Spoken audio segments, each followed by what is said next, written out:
My name is Juliet Vaughn, and I walked into my sister's wedding alone. Completely alone.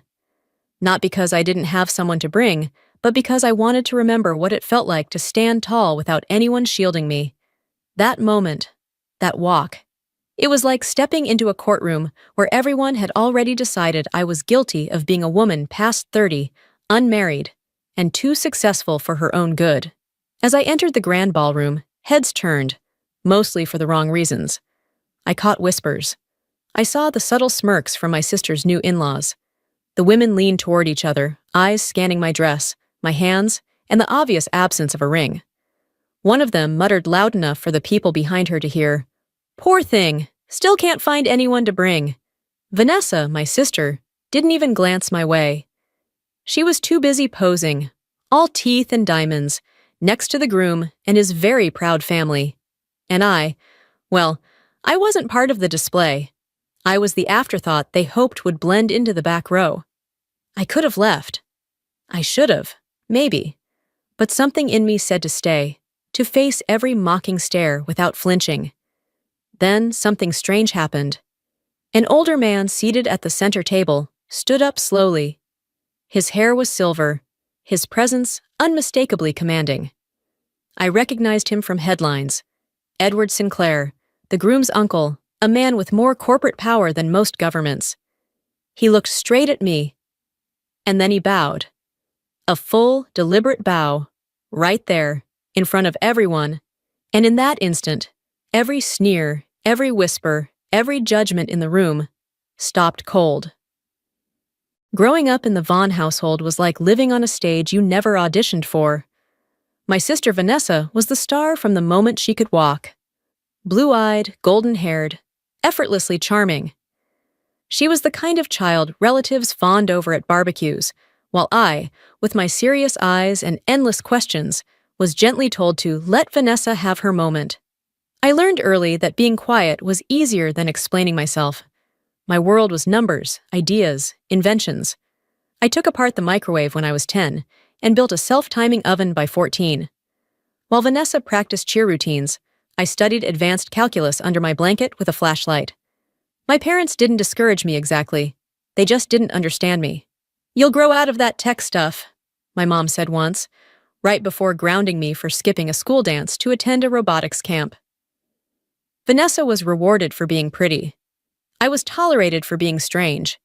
By the time we reached adulthood, the gap between us had grown into a canyon. She married young, first love, big white wedding, house in the suburbs. It didn't last, neither did the second one. But the third? Logan. He was a different tier.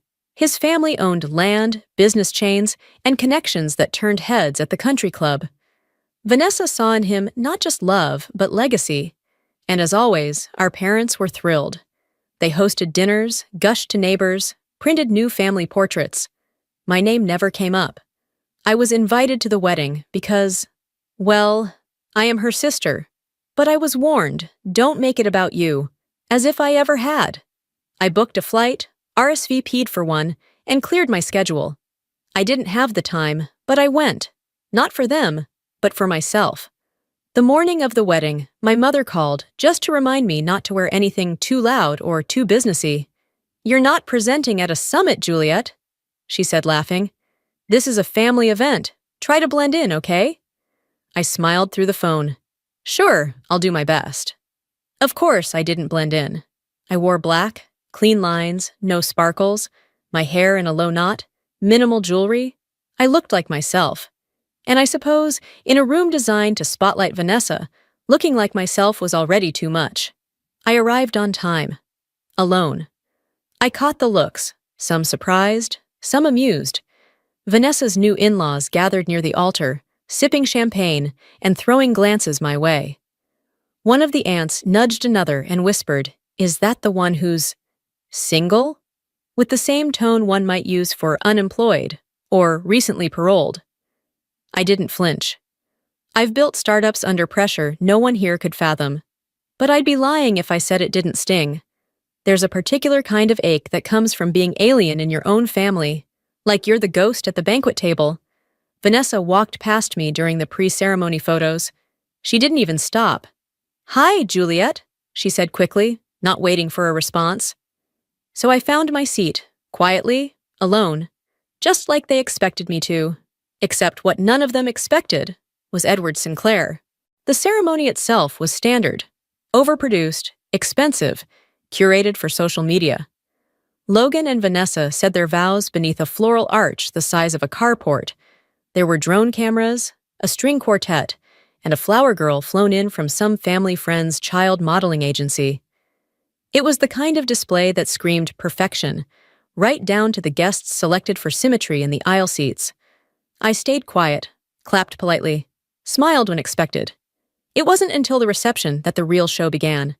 The venue had been transformed into a glittering evening affair, chandeliers, signature cocktails, and monogrammed napkins everywhere. The guests were assigned to long banquet tables, arranged like corporate hierarchies.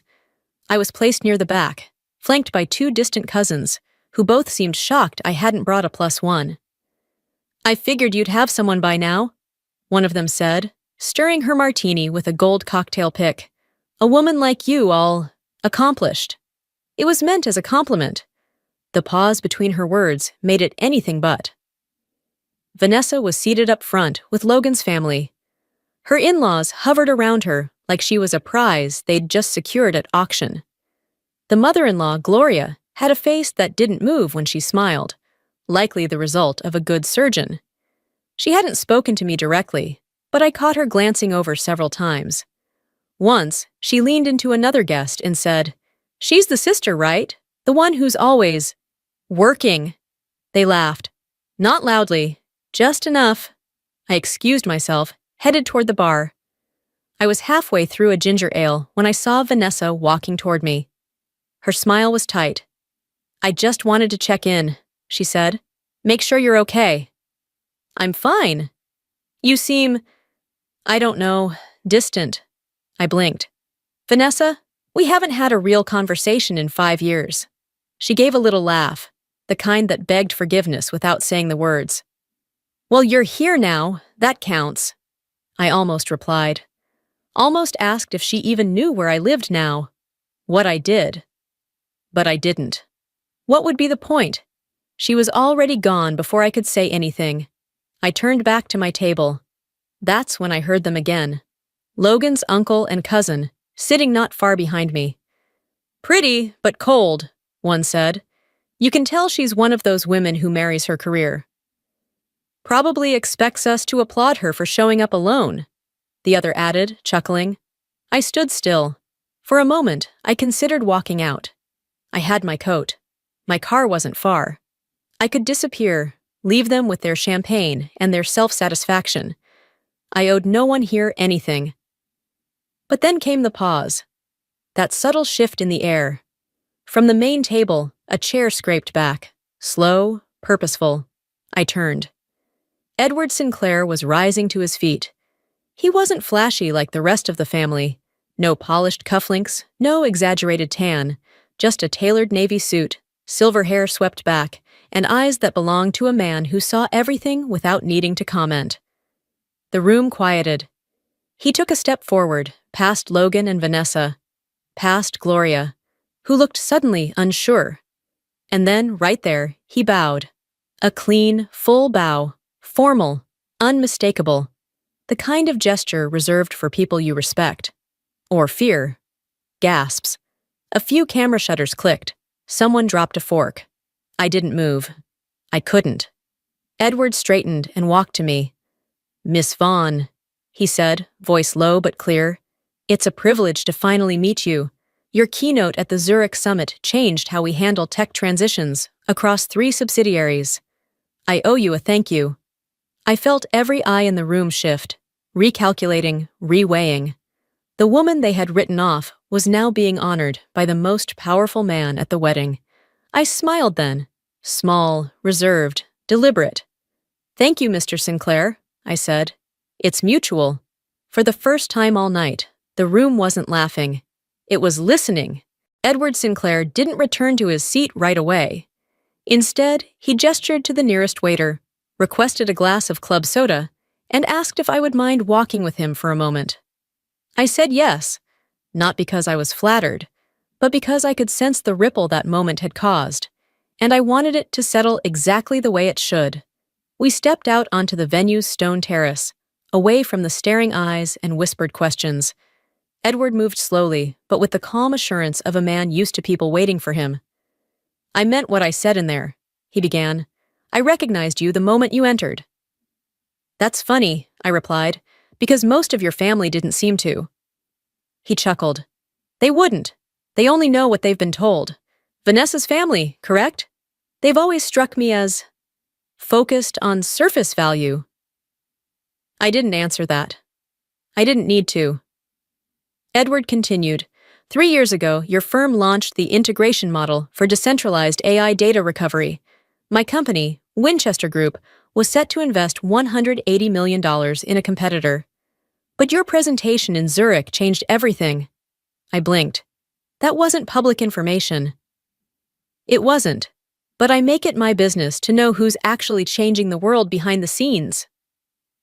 I studied him. His eyes weren't just watching. They were weighing. "I assume you didn't mention this to Logan," I said. Edward smiled faintly. "Logan barely knows how to check his own email. He's a decent enough boy, but he inherited everything. He's never built anything. You, Miss Vaughn, built from the ground up." That phrase stuck with me. Because he was right. While Vanessa curated her image, I was building systems, pitching to investors, eating cheap takeout in rented offices. I was up at 3 a.m., writing code with no health insurance and no guarantee the next round of funding would land. I didn't just survive the market, I shaped parts of it. But to my family, that wasn't impressive. It wasn't visible. It wasn't photogenic. Back inside the ballroom, the atmosphere had changed.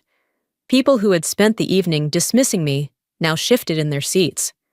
A few even stood when I returned, unsure of the proper response. Gloria looked like she'd swallowed a lemon. Logan was pale. Vanessa was furious.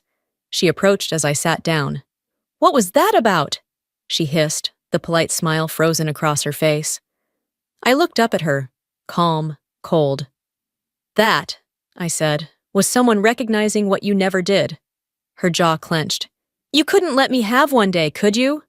I almost laughed. "One day. Vanessa, you've had a lifetime. All I did was show up." She didn't answer.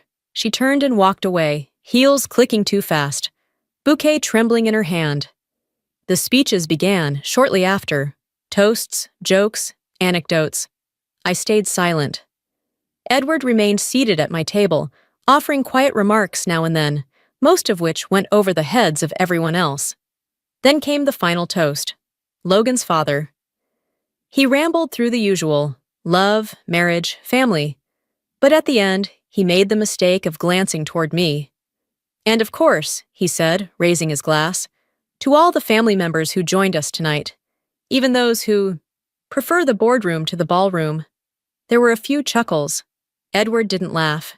He set down his drink and stood once more. "I'd like to add something to that," he said. "It takes very little talent to inherit wealth. It takes even less to marry into it. But the woman sitting beside me tonight, Juliet Vaughn, has done neither. She's created value where there was none. She's earned respect in rooms none of you will ever be invited into. So, if we're raising glasses tonight, mine is to her."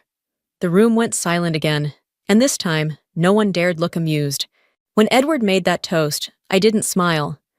I didn't look around for validation or acknowledgement. I kept my gaze steady on the table in front of me, one hand resting on the stem of my glass, the other still. There's something more powerful than being praised. It's being understood. And in that moment, I knew someone in this room finally saw me. But it wasn't my family. They still shifted in their seats, avoided eye contact. Vanessa looked like she wanted to scream, but was too afraid to ruin her wedding photos. My parents were frozen, both clinging to polite expressions that didn't reach their eyes. They didn't know whether to feel proud or ashamed. I could see it, my father trying to remember what I'd told him 5 years ago about my business. My mother recalling that article someone forwarded her, but she never read.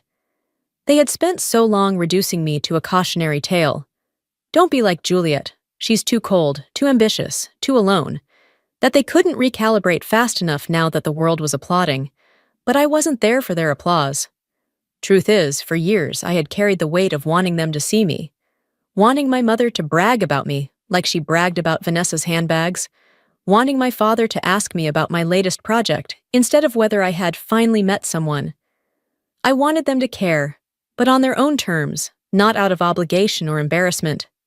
Eventually, I stopped trying. I worked, I traveled, I failed, succeeded, failed again. I lived a life with edges, with risk, with meaning, and in doing that, I stopped waiting for their approval. This wedding was supposed to be another chapter in their curated family story. The beautiful daughter marrying into wealth, the other one attending in black like a ghost from a different book. But I'm not a ghost. I'm the architect of my own story. And if they couldn't see that, I was done handing them the blueprint. Later that evening, after the music resumed and the noise returned, my mother approached me. Her steps were hesitant, the way you walk across a frozen lake you're not sure will hold. "You look beautiful tonight," she said softly. "Thank you," I replied. She paused, then added, "We didn't know about all that. About Zurich? About Mr. Sinclair?" "I know," I said. "We're proud of you, Juliet." I met her eyes. "Why now?" She blinked. "Excuse me?" "Why are you proud now, Mom? Because someone powerful said I mattered? Or because you finally believe I do?" She didn't answer, just reached for my hand and squeezed it, as if that would undo decades of silence. I let her hold it for a second. Then I let go. As I turned to leave the reception, Vanessa caught up with me. "I didn't know he knew you," she said. "Uncle Edward. I had no idea." "You never asked," I replied. "About my life, my work, anything." "That's not fair." "No, it's just accurate." She looked away. "You always made me feel like I wasn't enough." I tilted my head. "Funny. You and Mom always made me feel like I was too much." That was the last thing we said to each other that night. I left alone, just as I had arrived. But this time, not a single person laughed. I didn't go back inside. While the party stretched late into the night, people dancing, glasses clinking, laughter echoing in that manufactured fairy tale, I stood outside beneath the darkening sky and watched the lights flicker across the windows. For the first time, I didn't feel like the outsider. I felt like the one who had left the stage before the show turned tacky. A few guests passed by me on their way to the valet. A couple of them nodded, overly polite. One man, a junior executive from a firm I'd acquired years ago, approached me nervously and said, "I didn't know you were that Juliet Vaughn." I just looked at him. "You still don't." He walked off with his wife, fumbling an apology. Edward Sinclair came out a little later, his hands in his coat pockets, his tie slightly loosened. He didn't speak for a moment, just stood beside me. The silence was surprisingly comfortable, more honest than anything said in that room. "I wasn't trying to make a scene," he said finally. "I know," I replied. "You were trying to make a correction." He smiled. "Some illusions deserve to be broken." Then he offered something I didn't expect, a partnership. Not just a courtesy or favor, but a concrete opportunity. He told me about a new initiative he was launching. He wanted my insight, my name on the founding charter, and more than anything, he wanted someone who didn't just know how to build, but how to rebuild from nothing, with vision and clarity. I didn't answer right away, not out of pride, just reflection, because for the first time in a very long time, I realized I had a choice, one not shaped by resentment, but by self-respect. Eventually I said, "Let's talk Monday." He nodded once and left. That was it. No fanfare, no fireworks, just mutual respect sealed in quiet.